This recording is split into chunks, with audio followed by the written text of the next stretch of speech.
Hello दोस्तों, मेरा नाम मनोज चौधरी है। उम्मीद करता हूँ अपने जीवन में बहुत अच्छा कर रहे होंगे, आपका जीवन बहुत अच्छे से चल रहा होगा। आज हम पढ़ेंगे ड्रग इंटरेक्शन। ठीक है।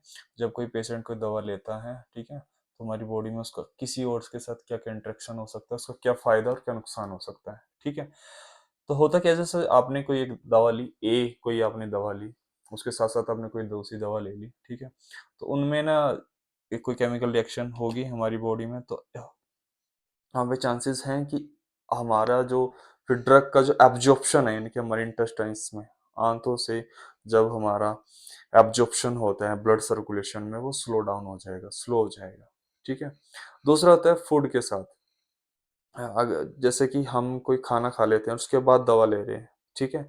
तो जब भी हमारा क्या होता है कि एब्जॉर्प्शन जो होगा, जो हमारी जो एक्चुअल में जो ड्रग ली है, वो हमारे ब्लड सर्कुलेशन में स्लोली जाएगी, स्लोली जाएगी। इसलिए क्या होता है, कुछ डॉक्टर हमें बोलते हैं कि आपको दवा खाने के पहले लेनी है, बाद में लेनी है। अगर डॉक्टर चाहते हैं कि ये drug slowly slowly blood circulation में जाए, उसकी एकदम से कंसंट्रेशन, एकदम से अमाउंट हमारा बॉडी में ना बढ़ जाए, ठीक है, तो इसलिए उसको खाने के बाद लिया जाता है। वहीं अगर कोई खाने के पहले ले रहा है, कि डॉक्टर उनकी चाहते हैं कि वो एकदम से हमारे ब्लड में जाए, ठीक है, और अपना इफेक्ट शो करे। ठीक है। ये डिपेंड करता है कौन सी ड्रग है, क्या प्रॉब्लम है, क्या डिजीज है। ठीक है। जैसे कि कोई ड्रग है, वो डायरेक्ट इंजेक्शन लगाया जाता है, क्यों? क्योंकि वो चाहता है कि वो सीधा एकदम ब्लड में जाए और अपने इफेक्ट शो करे। कुछ हम टेबलेट या कैप्सूल के फॉर्म में लेते हैं, तो कि कोई नहीं, धीरे धीरे भी जाएगा तो बंदा ठीक हो जाएगा। एक होता है कि एंजाइम इफेक्ट क्या होता है। ठीक है। जैसे कि लीवर में जाके मेटाबॉलिज्म होता है। मेटाबॉलिज्म क्या होता है, जब किसी दवा का टूटना, ठीक है, डिफरेंट फॉर्म में, एक्टिव फॉर्म होने के लिए या हमारी बॉडी से बाहर निकलने के लिए। तो कुछ दवा क्या होती हैं, उन जो एंजाइम काम करते हैं, ठीक है, लीवर में, उनकी प्रोडक्शन को बढ़ा देंगे या घटा देंगे। ठीक है। तो उससे क्या होगा कि हमारी जो ड्रग है वो एक्टिव फॉर्म में कितने टाइम तक रहे, ठीक है, वो मैटर करता है। ठीक है। एक्टिव फॉर्म कितना बनना है या इनएक्टिव फॉर्म कितना रहना है। ठीक है। तो वो एंजाइम की एक्टिविटी जब इफेक्ट हो रही है, सपोज करो लीवर में किसी ड्रग से, तो हमारी एक्टिव ड्रग और इनएक्टिव ड्रग की अमाउंट भी चेंज होता है। ओके। कैसे? सपोज करो जो ड्रग हमने एक्टिव फॉर्म में लिया और कोई एंजाइम है उसको ब्रेक डाउन कर रहा है, ठीक है, जिससे कि वो हमारी बॉडी से बाहर निकल जाए। तो जो एंजाइम इस काम को कर रहा है, अगर उसकी एक्टिविटी को रोक दिया जाए, ठीक है, या उस एंजाइम को उसकी प्रोडक्शन को कम किया जाए, बंद कर दिया जाए, तो एक्टिव फॉर्म हमारी बॉडी में ज्यादा देर तक रहेगी, तो ज्यादा इफेक्ट देखने को मिलेगा।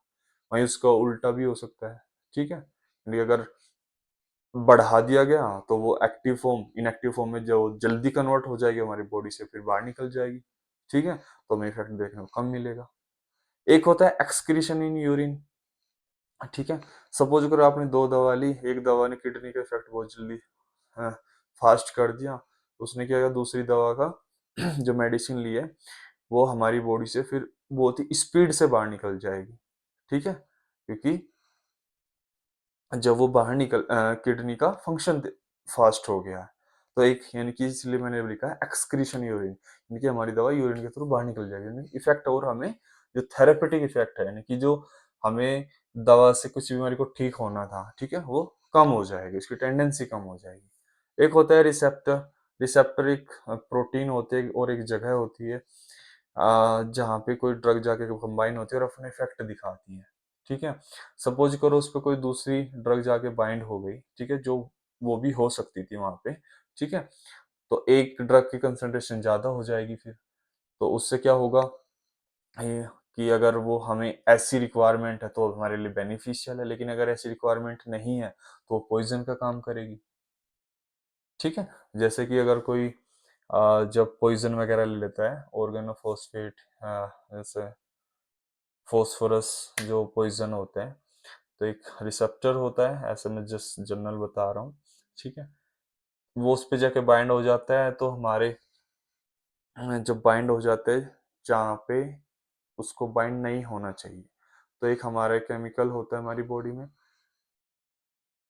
जिसकी अमाउंट बहुत ज़्यादा हो जाती है और हमें बहुत ही अनएक्सपेक्टेड अनवांटेड इफेक्ट देखने को मिलते हैं हमारी बॉडी में। ठीक है।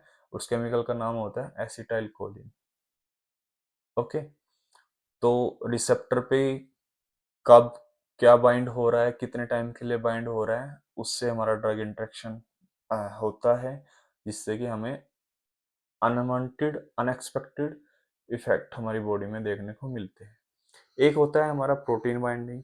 हमारे ब्लड में प्रोटीन्स होते हैं, हमने कोई दवा ली, वो एब्जॉर्ब होकर हमारे ब्लड में गई, अगर वो दवा मेडिसिन हमारे प्रोटीन से जाके बाइंड हो जाती है, यानी कि वो इनएक्टिव फॉर्म में चली गई, अब वो ब्लड से टिश्यू में नहीं जाएगी, ठीक है। और जब वहां पे नहीं जाएगी या किसी रिसेप्टर पे या एंजाइम से जाके बाइंड नहीं होगी, तो यानी कि उसका इफेक्ट देखने को हमें नहीं मिलेगा। वहीं कोई दवा एब्जॉर्ब हुई, वो ब्लड में पहुंची और बिल्कुल फ्री है, किसी से बाइंड नहीं है, अब वो टिश्यू में जा सकती है, ठीक है। ये सेल से जाके रिसेप्टर पे जाके बाइंड हो सकती है, अपना थेरेपेटिक इफेक्ट दिखा सकती है। तो एक हमारा ड्रग इंटरेक्शन होता है प्रोटीन बाइंडिंग से, यानी कि अगर ब्लड में जा रही है और प्रोटीन से बाइंड हो गई, यानी कि वो इनएक्टिव हो गया, वो किसी काम की नहीं रही, वो ब्लड में ऐसे ही रहेगी, तो वो उसको बाइंड नहीं होना चाहिए, ठीक है। तो ये हमारे 6 टाइप के ड्रग इंटरेक्शन होते हैं। होप आपको समझ में आएगा, ठीक है। मेरी कोशिश है कि दवाइयाँ कैसे काम करती है, एक मेडिकल स्टूडेंट के अलावा एक जनरल इंसानों को भी पता हो कि दवाएं कैसे काम करती हैं, ये सब। तो उसी के यहाँ पे मैं ये जनरल ओवरव्यू टाइप लेक्चर बना रहा हूँ। Hope you getting some help, और फिर मिलता हूँ एक नए लेक्चर के साथ। जय हिंद, जय भारत।